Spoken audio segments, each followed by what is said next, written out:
would you want to hear about some information about placement? Go. Yeah. Radio. Okay. Same here. Okay. Uh-huh. I'm actually interested in the reverse. I'm interested in like the movie side actually choosing the music for the films. Or Okay, we could address that Okay. perspective. Yeah, it was wanted to do electronic music composition, so I'm interested in where he takes it. To try Okay. to get it positioned and placed, okay? Yeah, same. I make beats.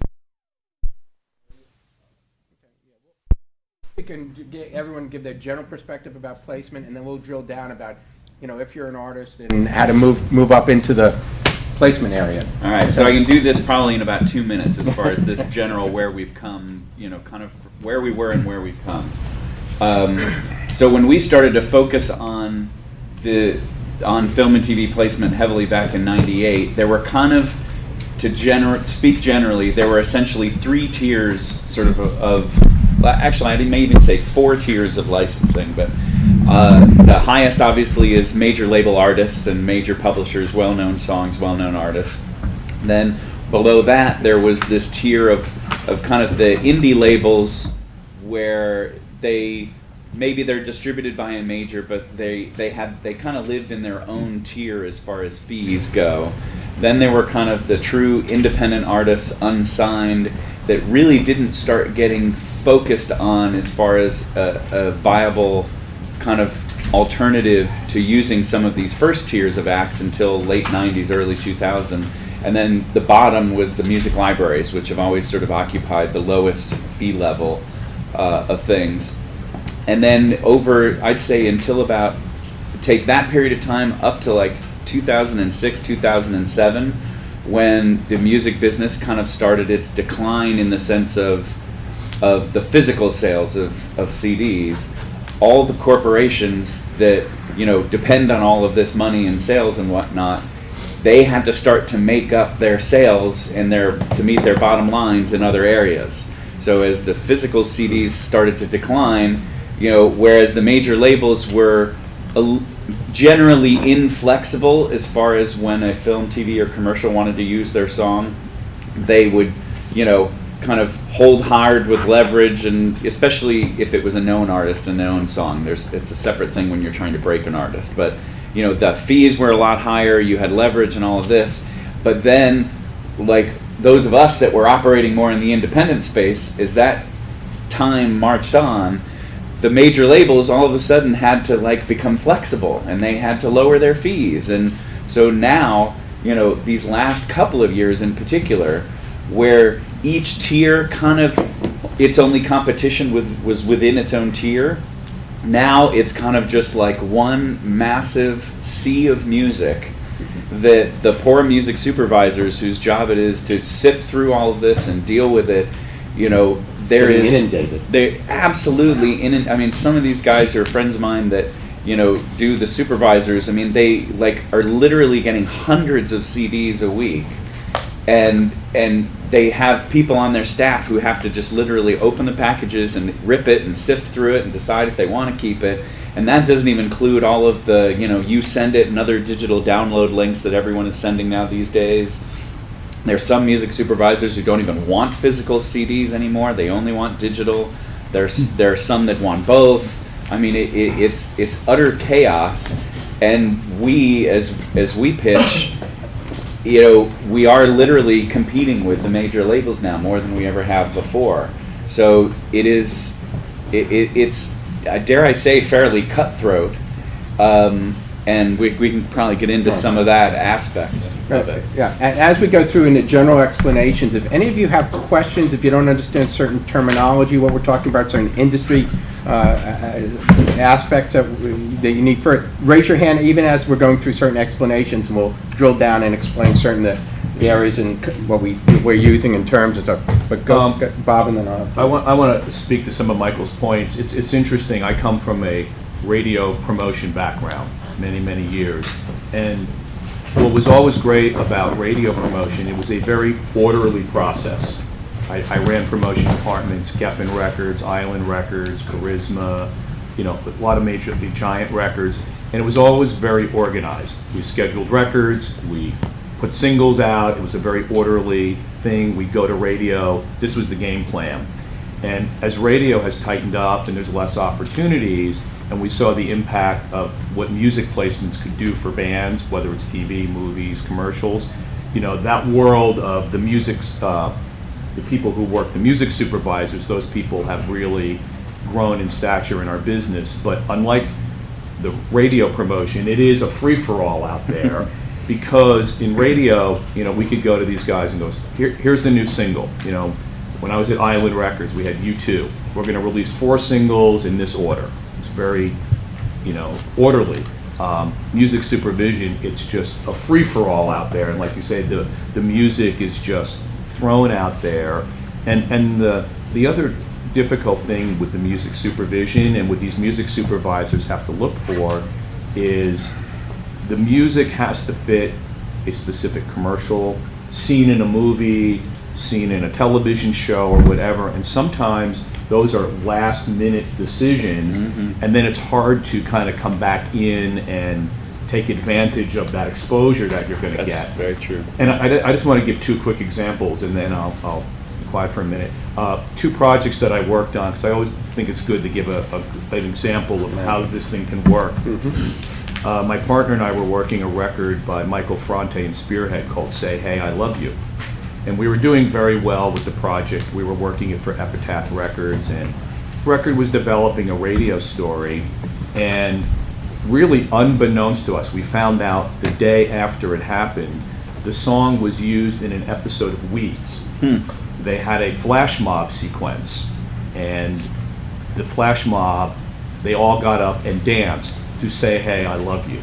So what we did on the promotion side is we immediately grabbed a copy of that video from the show, got that out to radio and said, this song is now part of pop culture, boom, boom, and then all of a sudden it helped us blow up that record. So that was a really great example, but nobody knew until literally the day after.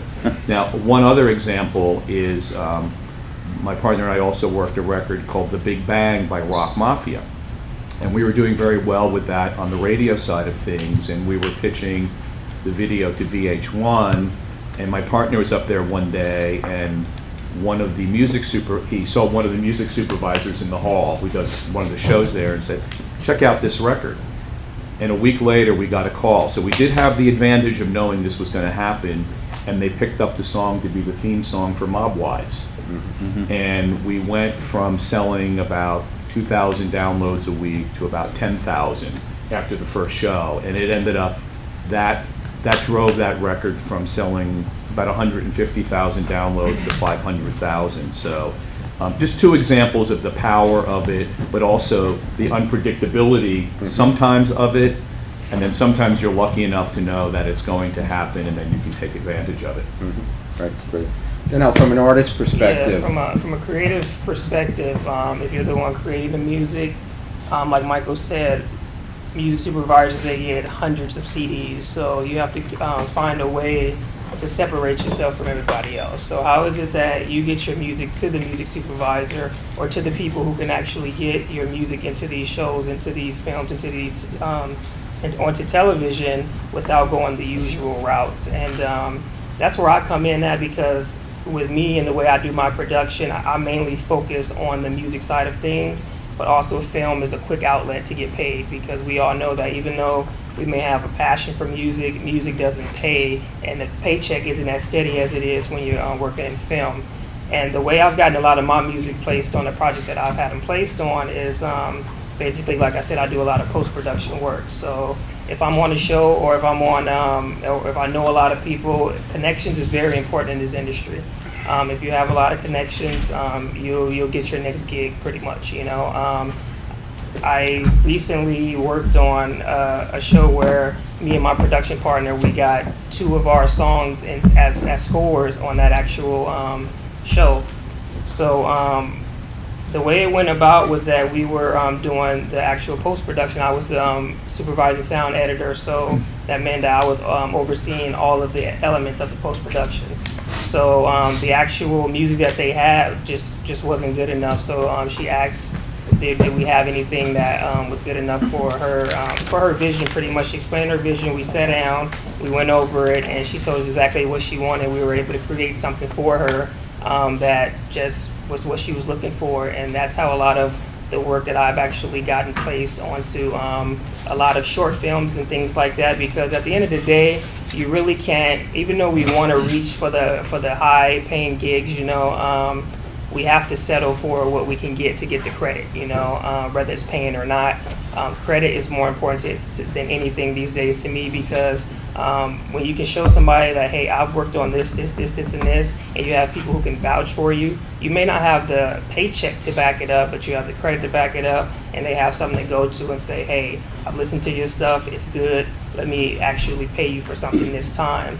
So just to go full circle back to what I was saying when I said, what are you going to do? Because I saw a few of you people raise your hand about some of your songwriters, some of you make beats and stuff like that. If you are interested in getting your stuff placed onto television, whether it's a show or a movie, you have to get out there. You just have to play your stuff for people, bottom line. You can't be shy. You can't wonder what everybody's going to think about it. You just have to really get out there and play it. I invite people to my studio all the time to come through and listen to my music. You have to get people to hear it, because for so long I was in the studio night after day making music. Got this huge catalog of music that I have, but nobody's heard it. So it's like, okay, well, what do you do now? You have to get out. You have to play your music for people. You have to get it to the ears of the people who can get it places. Bottom line. So really getting outside of your creative zone and getting into more of a business perspective. So how do you get it to those people though? You have to. Well, let me ask you a question. You take it into the ears of the people, like that need to hear it. Yeah. That's not always easy just for like regular people. Like Well, the thing is that if I play something for you, I don't know who you know. So if I play something for you, you may just bump into somebody and be like, and they may say something that reminds you of me, and you be like, you know what? This cat named Donnell, I listened to his music the other day, and it was dope. You feel me? Just because you've listened to my music one time, and you may know somebody who can help me out in a certain way, you'll be like, yeah, I listened to that cat's music, and man, it was dope. Same thing from you to me. You don't know me, but if we bump into each other in a music venue, I'm always willing to collaborate. I don't care who you are. If you say you do music, I'm gonna invite you to the studio. So if you come through and you listen to my stuff, or I listen to your stuff, and let's say I listen to your stuff and yours is like mad dope, but it's different from mine. I love vibing with people who make different music from mine, because I like to combine elements. So if you come through and we collab on something, now everybody that I know, I'm gonna be talking about you to those people right there, Right. And they're gonna talk about you to their people, It's all a huge network of everybody knowing each other, Go ahead, finish. Yeah. You may not know the person I know directly, but through me, they're gonna know about you. So bottom line, as of right now, I'm getting ready to work on an album that I'm gonna be putting out in the next few months. And a lot of the artists that I'm gonna feature on the album, I don't know them right now, but I'm going through the other artists that I actually do know and relying on their expertise. And I go to them and say, hey, I'm looking for this type of artist. Do you know anybody? And they'll link us up, and there we go. So Donnell's given an perspective of, which is a good segue. We gave you an overview about, but how you really, what are the real mechanics to try to get your music placed? And Yeah, I'll be talking in a different panel on YouTube stuff, uh-huh. but that's another thing. I do YouTube strategy and marketing, and I know hundreds of YouTubers, thousands of them, that they need music for their videos. They can't actually receive monetization from Google or YouTube, Machinima, any outside company, unless they have permission to use the music. So you have this new growing market of all these different YouTube artists that actually need music that they have permission to use where they can't get paid. Mm-hmm. So it's a win-win situation where you can actually message a lot of those YouTubers directly, and or if they're kind of a bigger YouTube, someone like myself or other people that know them, and some of them are dying for music because they're looking for it every week. They're posting stuff twice a week, 3 times a week, and that's something where whether you can work out a percentage or if it's just putting a link. I feature artists on some of our YouTube videos that within 1 week have made tens and tens of thousands of dollars just off of iTunes sales because we put a link to that artist. So not only television, radio, but those are some things where you start there And it grows. and it goes up. That's a good point. But in the terms of the mechanics of, other than networking, if you're an artist, maybe you're lucky enough to be represented by a publishing company like Michael's. But Michael, why don't you speak to, are there services out there? Who else? Are there other independent publishers you try to, someone can pitch their music to, who then helps with placement? Their placement, their pitchers, their pluggers out there. Yeah, no, I mean, so there's- let's talk about the mechanics, because Okay. the question came, how do you really get, and with help beyond networking? As a quick segue off of what Danelle was just saying, there is, in the age now of the internet and the information that's out there is, in theory, nothing stopping you from doing it yourself. There are some artists that I know who are well equipped socially and otherwise to be the salesman for themselves. There are others that are not. Right. But there are like directories. Like if you go to musicregistry.com, they have a film and TV guide that a lot of people refer to that have contact information for all these guys. All of the television shows, for example, at the end of all their credits, they list who the music supervisors are, or you can find those credits on IMDb. Right. You can track a lot of these people down. Tracking them down is one thing, but then you have to reach out to them, and that's where Danelle's point of how do you separate yourself from the pack. These guys are getting barraged with music. You can attempt it yourself, and some are successful, some are not, whether it be through networking. There are other options where, even though there are, I mentioned music libraries before. Music libraries obviously are always pitching to film and TV things. There are, what Phil was just referring to, sort of licensing companies or placement companies where their only role is to go out and represent artists and place them in film, TV, and advertising. And that's the only area that they are involved in. Then, we're sort of I don't want to say a hybrid per se, but we are a full service publishing company, but any publisher out there, however small, however big, is still providing those same placement services that the placement companies do, especially now because the placements are really become the biggest area that everyone's sort of relying on for income. So there are a lot of avenues you can go through, and there are kind of pros and cons to each scenario, because depending on who you would be dealing with, a deal structure might be different with one avenue than with another avenue. And then you kind of have to also see where you're at. I mean, is this? Sorry, was it Luke? I heard Cameron. Or Cameron? Oh, okay. It depends on kind of what your situation is. Like a composer, say, who isn't necessarily an artist and has things out on iTunes, can get benefit maybe going by the music library route. Certainly if it's mainly instrumental, a lot of the libraries, that's what they get looked to. If you're an artist, it's the publishing or the placement thing.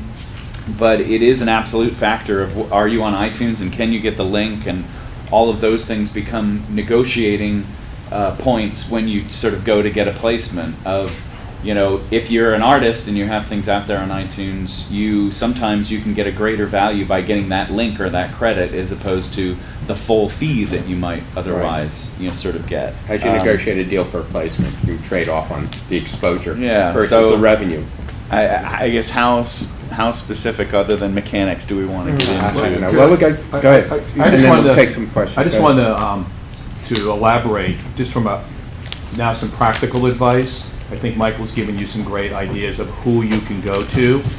I'm in the communication business, and I relate to hundreds of radio stations a week with emails and calls and all, and understand that the people that you're reaching out to, now if you found out who the people are you want to get to, then your approach to them, and my belief is it has to be very simple, very direct. We do digital delivery of singles to radio, and when I do them, it's very simple. Bullet point, bullet point, bullet point. And usually my subject line is my name, because after so many years, that's the best subject line. Hopefully someone will see that. But a subject line is really important to get someone's attention. Even when I do updates, I do my subject line to the point where if someone just reads the subject line and deletes it, never reads the message, hopefully the subject line has made it some kind of impact. Now top 10, #1 phones, that kind of thing. So when you're planning your outreach to these music supervisors or whomever, keep it simple, keep it direct. They don't want to hear your whole life history. I would find 1 or 2 salient points that you want to get out there. Keep it simple. They don't want to have your whole life history because they might be looking for a great song for a movie, and then boom, you just get it out there. And then be prepared to follow up, because they're not ignoring you. They could be Right. swamped with thousands of emails. And don't pitch them everything. Be smart about who your audience is. If it's a specific TV show, a genre, a field, a film, that you have a track, a song that matches, focus on that. Don't pitch them 20 songs, your whole catalog, the works. Be very focused and And we'll And take we'll these start questions, questions, but but- also with the guides and all these things that you can go out there, you still have to do your homework. Like if you call somebody on the phone, the worst thing that you can do is say, "Hi, I'm so and so. What are you working on? What do you need?" They're going to hang up on you. They don't have time to answer those questions. You need to say, "I know you're working on this show. I heard this song the other night. That I do something similar. Are there opportunities? Can I submit to you?" Go to Be the artist. specific. IMDb is a great source to see the types of TV shows, the types of films, the genre, thriller, horror, romantic, who the music supervisors are, the editors are, who are putting music up in the editing bay. And you have to drill down and get contact information and go through that specific, targeted, focused pitch. And that's Donnell's earlier, but that's not the fun part of being a creative artist, but that's the business part of advancing your career. So we could take some questions. Go ahead. What do you guys think, since I'm making beats and everything, what do you think about, websites like SoundClick or SoundCloud, just getting your stuff out there? Well, in my humblest opinion, it's totally up to how far you're trying to go with that. Because I know a lot of music producers, they would sell their beats for the cheapest price. They would, post them up for people to lease and things like that. For me, I feel like it really depends on where you're trying to go. I don't do that personally. I feel like the music that I create is for a specific purpose. And that is to get it out to to people, for people to hear, and usually the people who are going on sites like that aren't usually your average everyday fan. It's people looking for beats, artists, and usually, and once again, I'm one of those music producers who like to be in the studio and like to work. Honestly, I'm going on 24 hours right now. I haven't even slept because I was in the studio all night. I love to be in the studio. I love to work with the artists. I love to vibe with the artists. So if you feel like that's a good way for people to hear your music, I say most definitely. But I think that a good, really, really, really good start for you would be to start working with artists, getting actual songs together. And because usually when you're pitching to film and TV, they like to hear songs. They like to hear, because they're usually going for an emotional vibe when they're looking for a song, whether it's a party scene, whether it's more of a dramatic scene. If they're looking for music to sync to picture, they're looking for something that's usually a song. So if you have actual songs in your catalog, I think that will go a far way, further way. Yeah, other questions? I wanted to ask about, I'm a composer, and I've been composing for so long, and no one's ever heard my music, but my problem that I'm running into is I don't have a ton of money, so I don't have access to an orchestra to record my music. I have a top-end synthesizer, but even that, to a professional ear, it sounds MIDI. And so what I'm running into is I can't really be my own producer, and I wanted to ask, is there some sort of relationship that a composer can have with another person on a project where they compose the music and the other person, fine-tunes it and produces it, makes it sound more realistic? John, you want to jump in on that one? Like an engineer? Yeah, like a sound engineer. Yeah. Even if someone's a small name, no one's ever heard of me, is someone going to want to waste their time? engineering the music. You gotta believe that Most someone will. definitely. Yeah, most definitely, because me, I graduated from the LA Film School, so we have a film school, and we have the recording school that sister schools with it, you know. So you have all of your film personnel, then you have all your recording engineers just like 3 blocks down, you know. So as a student, you most definitely want to get with other students, you know, because you're all coming up together, you know. That's one thing that I really do pride about going to school with people who have the same passion as you, is that when you get together, you can all help each other out in different ways, you know. So as a composer who says that, okay, well, because honestly, I think with the technology that's out there today, you can most definitely compose something that sounds like a 60-piece orchestra in your bedroom. They're doing it today, you know. So you just have to have a really good ear to know what you're doing, because at the end of the day, the most important part of the film is the dialogue. So no matter how great the orchestra sounds or how great it's going to be, they want to hear that dialogue, you know. So if you can get something as close as you can with a software DAW like Logic or Pro Tools or something like that, that's fine enough. Nobody cares how you make it, just as long as it sounds good, you know. So if you're making it and it sounds good, I say just start playing it for people. Go ahead. I just want to say, as songwriters, and it is important once you do create that song to get that registered with a PRO, a performing rights organization. Mm-hmm, sure. So if you do eventually get a placement or just the exposure on the back end, once it's being played, you will get paid for that.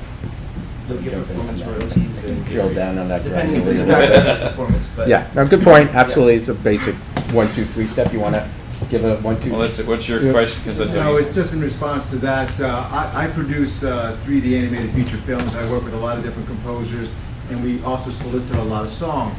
And to more exactly to what your point was about having an orchestra, I work with the composer Ramin Djawadi. He started off as an assistant working with Hans Zimmer over remote control. And so we go there all the time. Now, he segued into becoming a composer. But, you know, Hans is known to have a lot of people working under him doing stuff. If you can hook up with a composer, and you basically, it's like an apprenticeship. Yeah. You then can segue into from there. He hears some of your stuff. Because at Hans' facility, for example, they basically have gotten their synthesizer, they've sampled stuff from the London Philharmonic. So the stuff is incredible sounding. Now, in some applications we've used it, but not for theatrical. We end up going to Europe, as a matter of fact, to record with different orchestras, 120 piece. But the stuff is amazing, and certainly that would be more than a sample. But I would say try to do that. You try to get yourself with a composer, and maybe you can then use some of the sampling tools that they have, a bigger library, and your stuff can then go on to a bigger dimension. But you have to also, we invite songwriters to our screenings sometimes, and we ask them, look at the movie, do you have any ideas? And they'll put something together. Bruno Mars, actually, before he signed his label, wrote 2 songs for a movie I did that came out, it's actually releasing now. He wrote them for the movie. They ended up being on his album, but we made the deal before the album came out. Good for you. Bruno Mars. Lady Gaga, same thing. Knew her manager. She wrote a song for a movie, we used it. Her album, her first album, had not yet been released. So those things can happen, but you have to have an ear to the ground. You got to know productions that are out there. You call it a production office, you know. Are you looking for songs? Exactly. It's back to that networking and that It's work all and that about sweat networking. equity you have to put in You got to be beyond your outside creative bubble, part. outside your bubble of your studio. Exactly. And to tie in even to the PRO comment that this gentleman just made and networking, and I mean, you live in LA too? I actually live in Pennsylvania, which makes it kind of hard. Well, Oh, you got New York. not necessarily. In the days of the Yeah, internet, that yeah, doesn't really mean as much. But you know, not only should you be networking with fellow composers, you know, regardless of what cities many of you may live in, you know, the PROs that he mentioned, which there are 3 in the United States, ASCAP, BMI, and CSAC, they all are very active in signing songwriters and composers, and especially ASCAP and BMI specifically have film scoring programs that people can submit to. You know, they do this every year, it's funded, you know, and you get the opportunity I know, especially with ASCAPs, you know, they bring in composers, they go to studios, you get to conduct in front of a 50-piece orchestra with stuff that you've written. You know, I mean, there are lots of opportunities Yeah. out there, but you're not going to know about them if you're sitting in your studio just writing music. Right. You have to explore these business you have opportunities. to reach out Yeah. and connect. The PROs are a great place as an entry point because they do have marketing promotional aspects of what they do for new, young, aspiring composers and songwriters and bands and artists that you can take advantage of. But you have to register, go to their website, and follow the opportunities that they give you. So that's a great entry point. I have to say, Go ahead. my wife was in the business for a long time, so she had some insights, but she's been out of it for a while.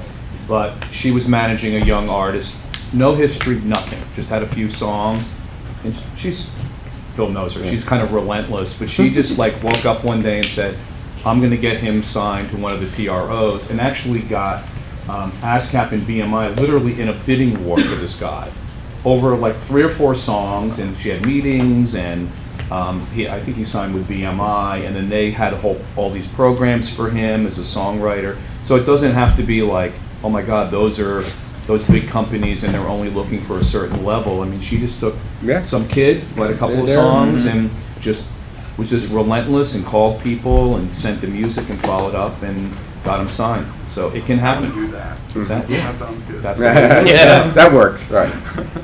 Questions? Some more? Okay.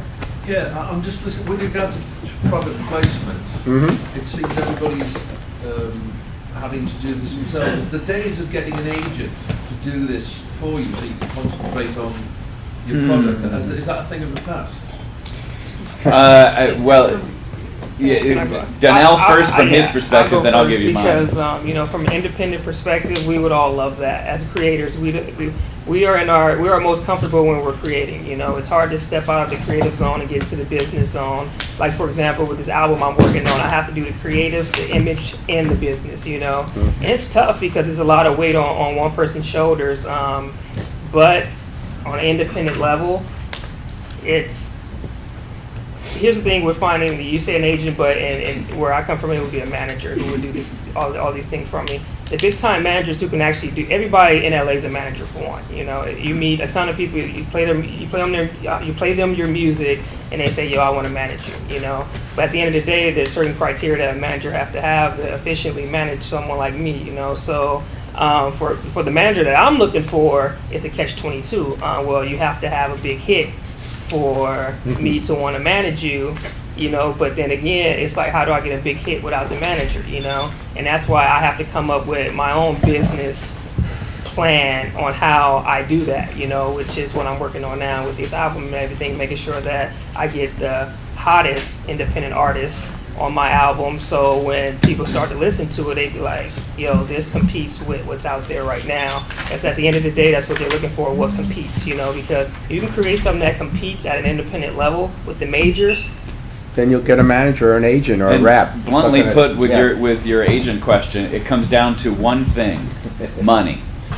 The reason why you can't really get an agent anymore is because the fees that are paid to composers and songwriters now for even writing original scores and all that stuff for film, the fees have gone down so much. There's been in these incredible last downward 5-6 pressure years on it. That, you know, agents who are, and why everyone is claiming they're a manager instead of an agent, is that in California, when you're an agent, not only do you have to be bonded, but you can't commission more than 10%. At a manager, you're subject to a whole separate. Well, there aren't rules basically for a manager, which is why everyone calls himself a manager. You can't be a producer either as an agent. As a manager, you can produce as well. Yeah. So getting these people whose jobs and passion, personal passion, is to break new composers, is that financially it is become very difficult for them to take on someone with no experience, no credits, no nothing, and make a case for them to get work.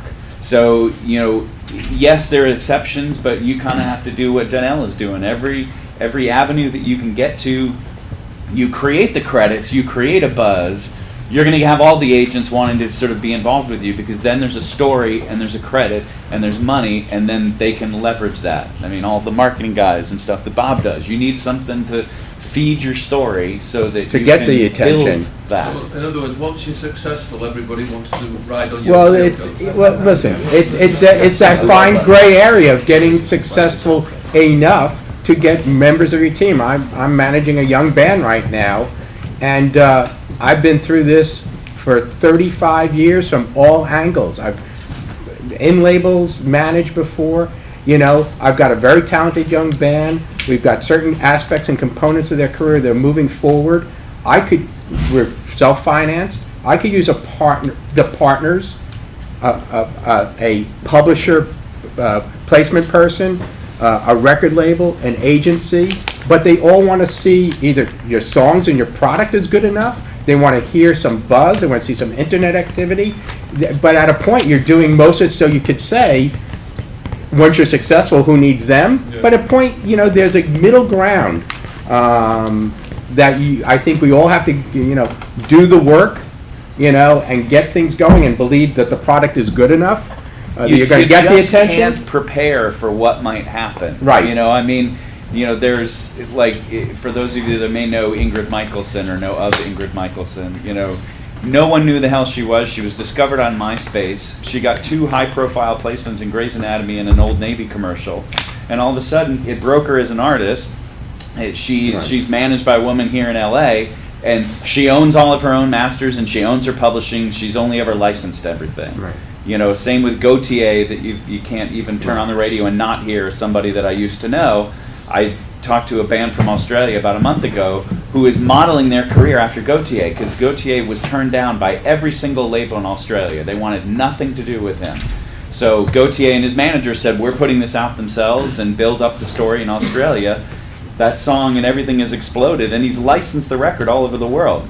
Here in the US, he licensed it to Universal Republic. He owns that record. Mm-hmm. So, I mean, there are lots of success stories. Unfortunately, they are the exception more than the rule.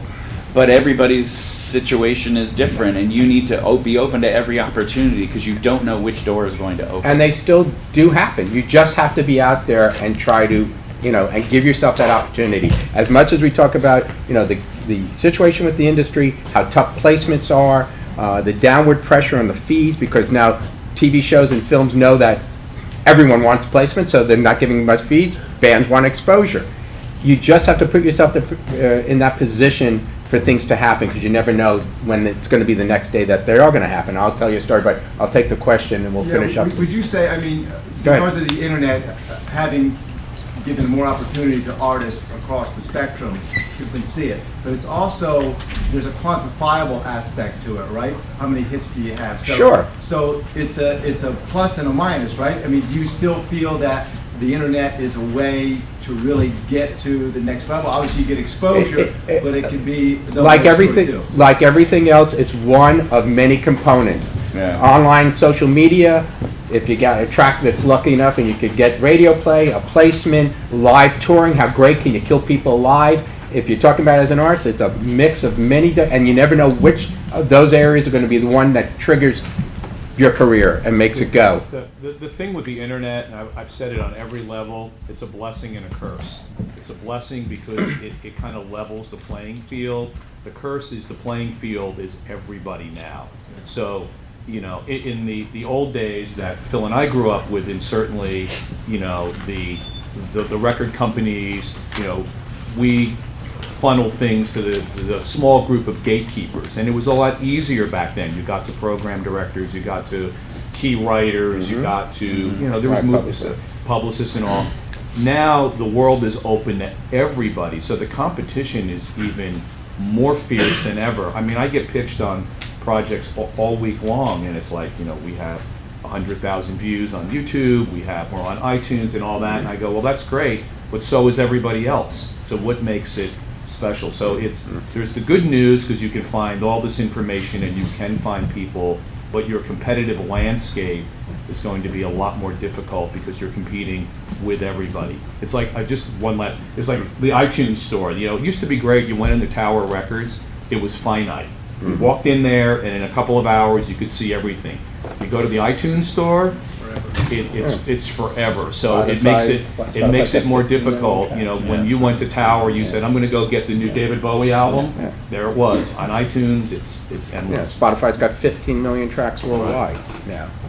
You mentioned video game music towards the beginning of this, and video game music is very different in so many ways. You know, in the tracks loop, it has to be interactive. So the art is so incredibly different from, you know, film soundtrack music.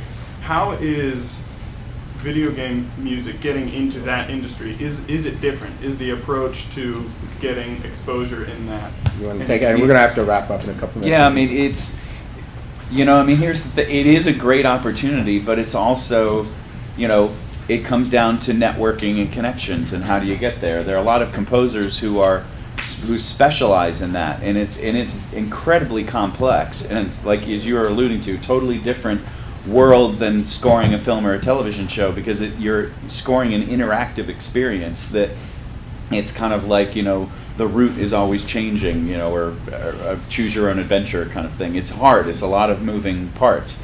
It can be a good opportunity. A lot of us, of course, pitch and try to license the music, but, you know, it's not a great opportunity to make tons of money as far as licensed in songs now. You know, Guitar Hero and Rock Band and all that were the pinnacle for the music business of generating money from video games, because you got royalties, but now it's different. The harder thing now, though, in video games too, is that, you know, composers in all aspects now want to get into video game scoring, you know, and even people with names who maybe haven't ever scored a video game before, the company wants to hire them because they can get a deal off the equity off that name, and both video games and film and TV in general.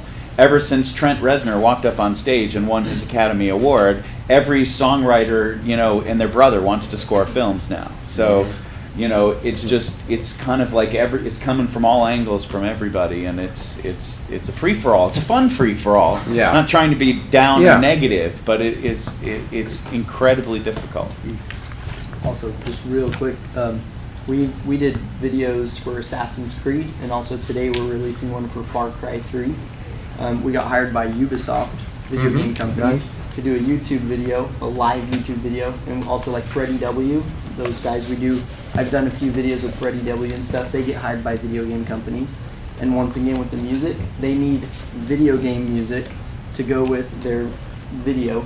And then guess what? Ubisoft sees that because we're doing it directly for them, and then Ubisoft likes the music that was composed for it. You know, there's a lot of things like that too. Great. Any last questions to wrap it up? I hope we helped address some perspectives from the mechanical, from the overview, the pros and cons of music placement. We'll be around for a minute or so before the next panel. Thanks. Thanks, everybody.